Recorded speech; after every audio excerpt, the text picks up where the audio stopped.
Well, hello, and welcome to another episode of Ladies Listen Up. What is your relationship with your money? Yes, we are on the series of learning about our money, learning what we need to do to grow our money and to create assets, right? Diversify our asset portfolio. Before we get started today, don't forget to like, share, and subscribe. Share this information with somebody else. Go nudge one of your sister girls and some of the gentlemen and say, hey, over there, Aces Wellness of Life. They are teaching about money, and we all need to keep our minds on our money. All righty. Yesterday, a little bit red nose, man, oh man. Before we get started, I'm gonna tell you a little story about my little ones, my grandchildren, right? So I was over playing with the babies, the twin grandbabies, and I was over there playing with them, and they were sneezing and hacking and coughing all over me. And when babies are cute, it doesn't even matter. You kiss feet and everything, right? So man, oh man, I'm just, cleaning out their nose and I'm just, all over the place and come back home and man, oh man, I sound like what is it? I sound like Rudolph and I guess a mix between Rudolph and Barry White. But you know what? Today, as Eric Thomas is teaching us, get in the grind and be consistent no matter what. So if I have to pause for a minute to grab some tissue, forgive me because we're going to get the message today. Now let's go ahead and get started. Let's get on over here to Grandma's cookie jar thinking. Does she have some echinacea or something here today? Because I tell you, boy and boy, do I need some. So anyway, here we go. What do we have? Do what feels right. Woo, and I tell you what feels right now, me going to get back in the bed, pulling the covers over my head, drinking some hot tea, and saying, wake me up when this is gone and over. But can't do that. We have to be consistent. The other side says, your body hears everything. Your mind says, so stay positive. Oh, I'm positive I want to go get back in the bed today. I know that much. But anyway, we can't. We must keep going and be consistent. Man, today I have a great topic for you today. We are going to talk about fashion. Well, with Dr. Liz, what does fashion have to do with my money and my bottom line? Fashion has a lot to do with your money and your bottom line. Now, me, particularly for me, I love the 50s, right? I love when women had their beautiful dresses on and they were dainty and they was able to be their full feminine selves, right? I love it. I love it. And then we, moved on to a different age where, nowadays, I don't know what's the problem. We just throwing a pair of jeans out the dryer, or I mean, they look like. Okay, I'm gonna make y'all laugh. I was gonna say they look like I was gonna say chitlins because they all wrinkled up and everything. Yes, I am showing some culture here, but that's what they look like. They're all you go in and you just they're all over the place. Excuse me, we're gonna keep on going today. And I know I'm not gonna be able to continue to just, you know, oh my goodness, I'm gonna sneeze. No, I'm not, but I'm showing you all perseverance and drudging through no matter what. Let me sip some tea. Maybe that'll help me clear up some of this congestion.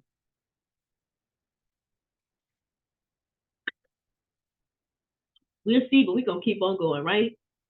So we'll talk about fashion. How does your appearance and attitude, how does that affect your altitude when it comes to your money? Man, as I was reading some of the articles, I was like, wow, it really does affect your bottom line. Even if you're an entrepreneur, people take you seriously. If you're dressed a certain way, you are going to attract positive people to you, right?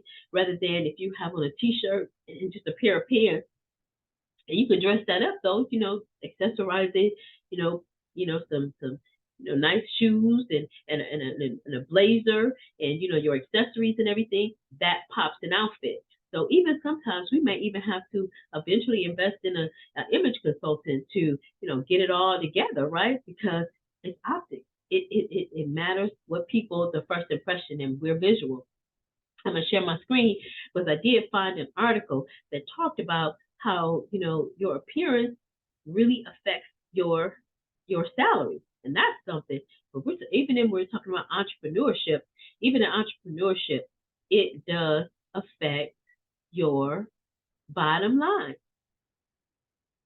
So I was just reading this little article in Forbes on Forbes.com, and it was actually one of the gentlemen. They were just talking about how the David is a corporate attorney, and he I guess he dresses immaculate. Everything has to be in order. And he was meeting a friend for lunch, and the friend, didn't really care about his appearance, jeans or what have you, And they was just talking about how your even if you're going to luncheon or what have you, doesn't matter. People are always out, people are always looking, people are always watching.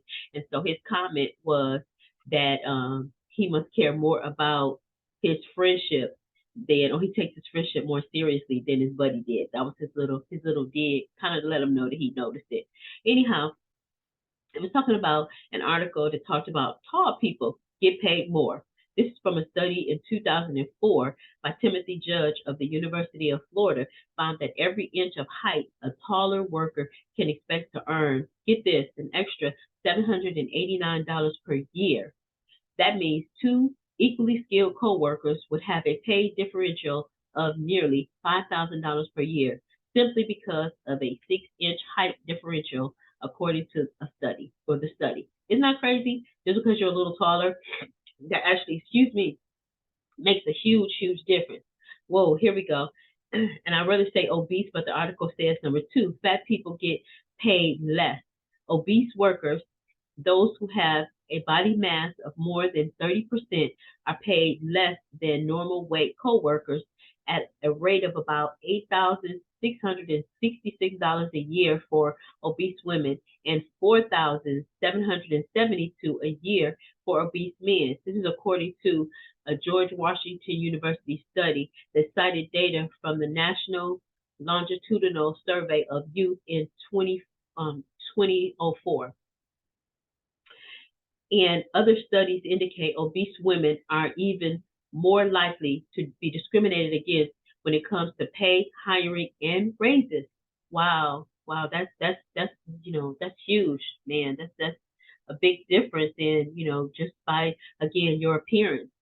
Blondes get paid more. Wow. A 2010 study from the Queensland University of Technology studied, 13,000 Caucasian women and found that blondes earn greater than 7% more than female employees with any other color hair. The study says that pay bump is equivalent to the boost an employee would generally see from one entire year of additional education. Wow, isn't that something? You don't even think about these things about how important your appearance truly, truly is. Workers who work out get paid more. Wow. See, another advantage of putting your health, as a priority. According to a study in the Journal of Labor Research, workers who exercise regularly earn 9% more on the average than an employee who didn't work out. Excuse me. Let me take another sip. A study from Cleveland State University claims people who exercise 3 or more times a week earn an average of $80 a week more than their slothful coworkers. So here we go. And we have to believe it's seven. Let's see, women who wear makeup make more. Now this one really got me because I was like, wow, I think women are beautiful in their natural and beautiful, if they want to enhance it with makeup. For me, we started wearing makeup at 14. That was, in our house, we got permission to wear makeup at 14, and it was just like sort of like a rite of passage. But women who wear makeup make more. Not only do people judge beauty based on how much makeup a woman is wearing, makeup adorned women also rank higher in competence and trustworthiness, according to a study founded by Procter and Gamble, Massachusetts General Hospital, Harvard Medical School, Boston University, and the Dana-Farber Cancer Institute. A study in the American Economic Review says women who wear makeup can earn more than 30% more in pay than non-makeup wearing coworkers. Wow.